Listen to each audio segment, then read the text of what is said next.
Greetings from Stanford University. I'm Bill Barnett, professor at the Stanford Doerr School of Sustainability and the Stanford Graduate School of Business. And I'm Charlotte Kramer, a current senior here at Stanford. And we have with us here today Professor Hunt Allcott from the Stanford Doerr School of Sustainability. And Hunt, you just ran a conference last month on energy, the environment, and economics. It's often talked about as the Triple E Fest among economists, and we'd love to hear about what went on at the conference. Charlotte, why don't you get us going? Yeah, super open-ended question. If you look back at this conference and maybe even at your department as a whole, is there one unifying problem that you think every environmental and energy economist is working on in some degree right now? Broadly, we are asking how we can design environmental policy to be more economically efficient and more equitable. By economically efficient, I mean basically how do we get more bang for our buck, more environmental benefit per dollar or euro or yuan of social cost that goes into the environmental improvement. And when I say equitable, that could mean many different things to different people, but basically, are we making sure that the most disadvantaged folks are not facing the brunt of environmental problems? And of course, there's a tension between those two things, being the most efficient and being equitable. Or would you say no? There sometimes is a tension, and sometimes actually the two things go hand in hand. So I can give you an example. There's a recent nice paper by Janet Curry and co-authors published in one of the leading economics journals that looks at the improvements in air quality, in particular fine particulate matter concentrations in the United States over the last 20 years. And the main driver of particulate matter concentration reductions was non-attainment standards, basically county level maximum air pollution that we allow, that is dictated under the Clean Air Act amendments. And that basically said that the dirtiest counties had to clean up the fastest. And who lived in the dirtiest counties? It turned out to be the most disadvantaged folks on average. And so when we cleaned up the dirtiest places, which was something that is economically efficient to do because we have a sense that fine particulates are very harmful, and so it was worth it to do so, that also had a bigger benefit for more disadvantaged folks in the U.S. You know, it's interesting, Hunt, hearing that, your response there, and thinking back to what we've seen over the years among people who are concerned with the environment. Charlotte's point that there's kind of an antagonism between efficiency and equity, that gets brought up so much. Would you say that the example you brought up is more the rule or the exception? I don't know that we have data at large scale to answer that specific question.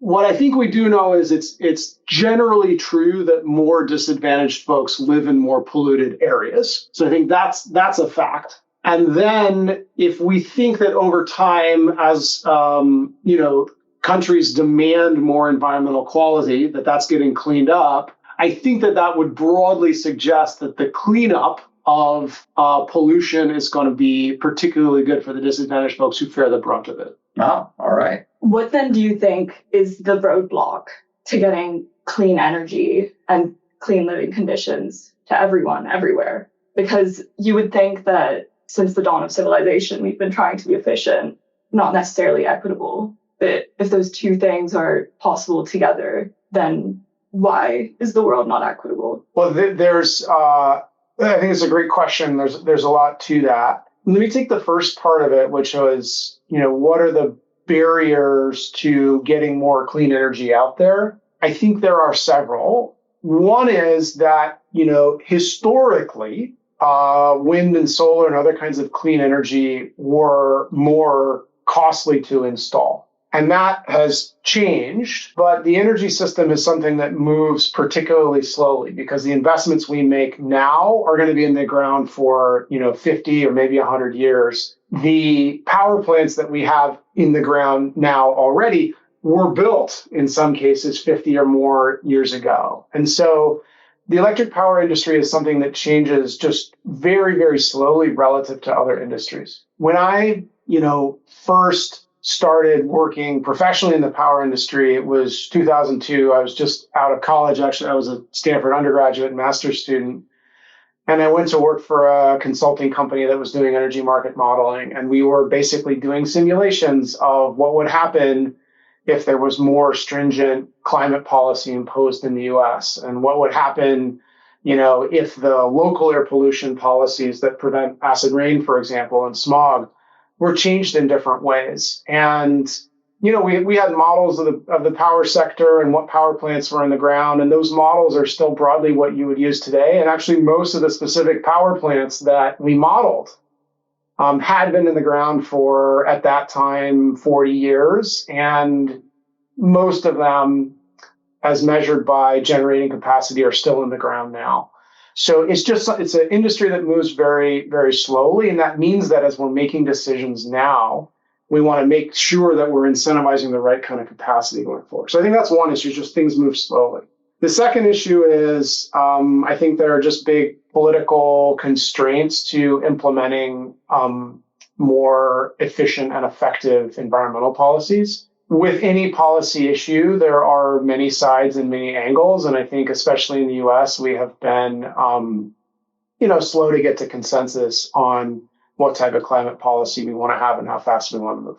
Do you think the dawn of artificial intelligence is going to have a major impact on the energy industry at all?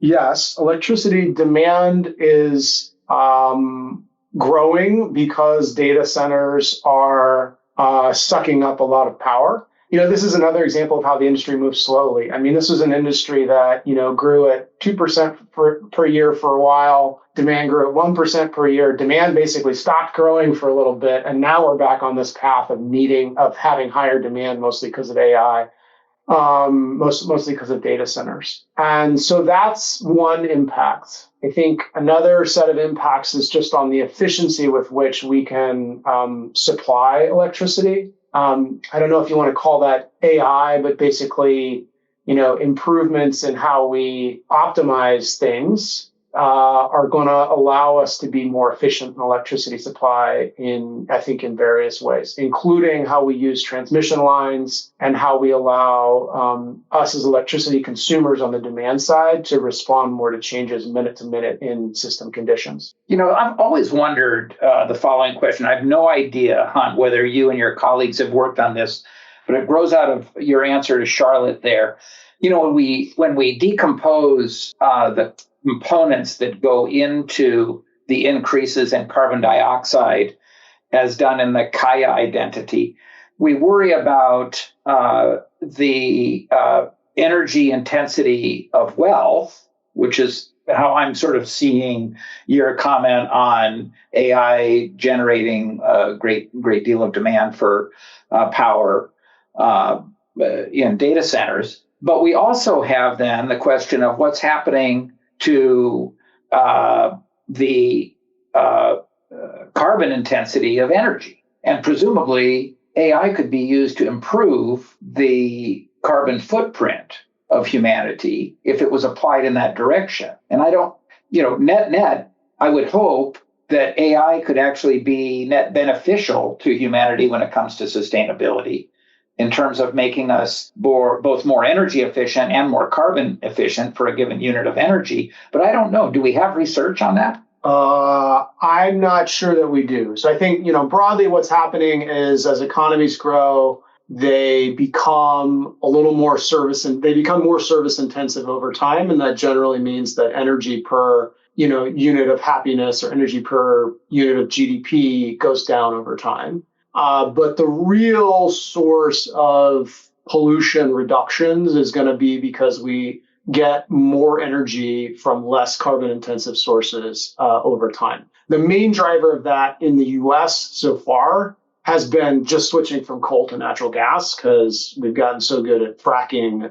Natural gas prices are very low. We got a lot of that now. And then the main driver of that going forward over the next 30 years is going to be more coal to gas switching, and then, increasingly more and more zero carbon sources.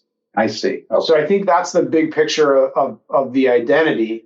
In terms of, how AI will change that, I think we can, so AI is gonna just increase energy demand. And then, we can think about like what technologies, even expanding outside of AI, are going to make the energy system better and less carbon intensive. I think there's a lot of discussion right now about electricity transmission, and that's some of the, related to some of the work that my group is doing. If we can utilize the same transmission lines more efficiently, and some of that's a technological solution and some of that's a market design solution, then we can have we can better utilize renewables, and we won't have to build as many new natural gas plants. And then, coming back to the demand side, a big thing that we need to do as an electricity system is to figure out how, when electricity is scarce, it's the middle of the summer, people have their air conditioners on, or everybody's charging their EVs at the same time, or whatever it is, how can we get certain consumers to use less, call it demand response, in order to reduce the number of new power plants that we have to build if we're just satisfying demand by increasing the supply. And getting more demand response is, again, partially a market design issue, like a policy issue in a sense, but also partially a technology issue, some part of that enabled by AI. Oh, very interesting. What would you say are the areas of research in your field that you expect to have the most meaningful impact in the near future? Like, where can we expect the good news to come from? What kind of good news can we look forward to? Well, broadly, I don't know if the news is going to be good, but broadly in environmental economics, there are a couple of classes of research. The first type of research we call non-market valuation. It's basically putting a dollar value on the environment. And that's important because, we want to figure out, how much and how fast to reduce pollution. We want to trade that off against the costs of pollution reductions. And so estimating, for example, what's called the social cost of carbon is maybe the key part of that strain of research. And there are folks at Stanford who do a fantastic job specializing in that. A second area is what you might call policy evaluation. Like, once we know the social cost of carbon and other dollar values of environmental services, what are overall the net benefits and costs of environmental policies, such as, renewable energy supports or carbon taxes or anything else? And so in both of those areas, there's just a tremendous amount of research, and we saw research in both of those areas at the conference that we hosted last month. So, Hunt, this conference was awesome, and you had a wide variety of work, but your group in particular is super active. Maybe we could hear a little bit more about what's going on in your group. Absolutely. When we try to think about what research areas to push on, we have basically been following the money in the sense of looking at where are the global investments in decarbonization happening. And a lot of that is in two areas. One is transportation, and the other is electric power systems. On the electric power system stuff, I think we talked a little bit about some of the issues that are live there. Our group is working on figuring out how to use transmission more efficiently and effectively. One of the big issues for decarbonization is figuring out how we get the wind and the sun, which are not necessarily in the cities. How do you get that power to the places where people actually live? And so it's well understood that we need more transmission lines. Something that I think is a little underappreciated is that we already have a lot of transmission lines that are underutilized relative to their technical capacity. And so some of the work we're doing is thinking about that. We have some other work on electricity market design that is kind of similarly at a very granular level. On transportation, our group is doing work on what are at this point retrospective evaluations of the electric vehicle tax credits that the Biden administration had put forward, and thinking of there were two new things in the Inflation Reduction Act electric vehicle tax credits relative to what previous administrations had done. The first is that there are these trade restrictions trying to onshore the manufacturing of EVs. And the second is there were subsidies for used electric vehicles that lower income folks buy, as well as price caps and income limits, all of which are designed to make the EV subsidies more equitable. Because the initial concern that the administration has, well, if you just subsidize new electric cars, those are mostly bought by rich people, and so you're handing money to rich people. And so we have papers then looking at the trade aspects and the equity aspects of the electric vehicle tax credits. What we're working on now is forward-looking, thinking about what would be the effects of offering Chinese electric vehicles in the US.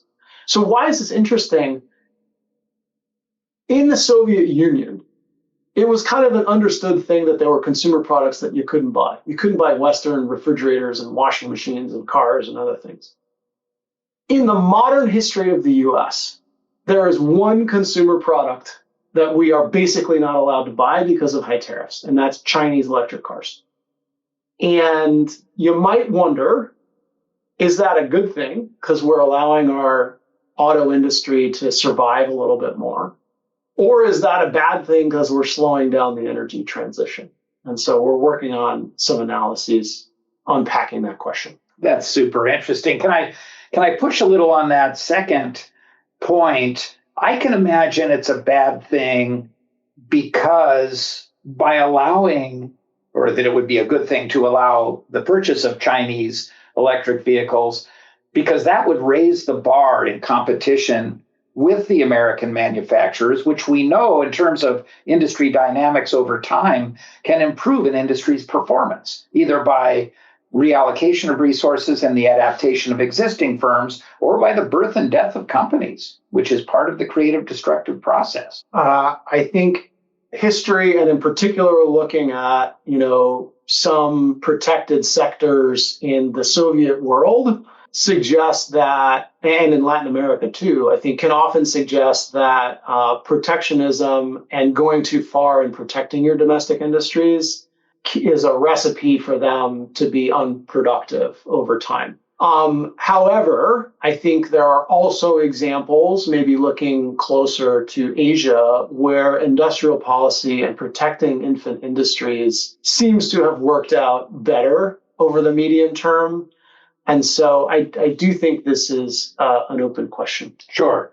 Now, of course, protecting GM and protecting an infant industry are two different things, but we could imagine thinking of the American electric vehicle manufacturers as infants in some ways, in terms of that finding.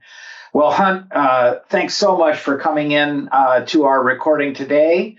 And so on behalf of Charlotte Kramer, Professor Hunt Allcott, and myself, Bill Barnett, to you listeners, until next time. The Stanford Initiative on Business and Environmental Sustainability podcast series is sponsored by the Stanford Graduate School of Business and the Stanford Doerr School of Sustainability. Music by Charged Particles.